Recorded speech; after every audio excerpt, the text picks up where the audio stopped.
قال ربي يعلم القول في السماء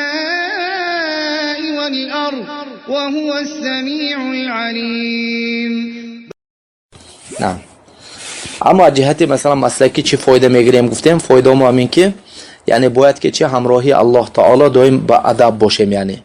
ها یعنی با فهمیم که یعنی چی دائم نمازنده تو همین حس کن که تو چیندهی نزد الله سبحانه و تعالی دی همین حدیث مسند احمد انگی حدیث ابو مالک یا که حدیث ابو الحارث الاشعری یعنی همین حدیث یحیی پنج چیز الله تعالی فرض میکند که پنج چیز گفته یکم توحید دوم نماز سوم زکات صدقه چهارم روزه پنجم ذکر دومیش نماز میگه نماز خون میگه مثل چی است میگه مثل که و علیکم السلام یعنی همونه که وقتی که نماز خوند الله سبحانه و تعالی وای به چه مینگرد یعنی وای و تو مادامی که چی وای مصلا شنده یعنی طرف راست و چپ بله مینگرد الله سبحانه و تعالی وای به نگشته میستد الله سبحانه وای به مینگرد ما لم يلتفت يمينا او يسارا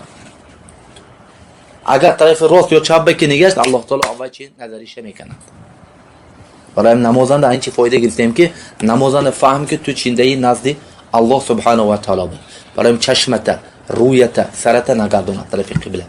با خشوع با چی با طمأنینه آرام نمازنده است برای ما هم میفهمیم که بعضی کارش چی خطا نمازنده استاده چی همه مثلا چی مراقبه کردن طرف راست نگاه کردن چپ نگاه کردن این کار نادرسته نمازنده راست مثلا چی با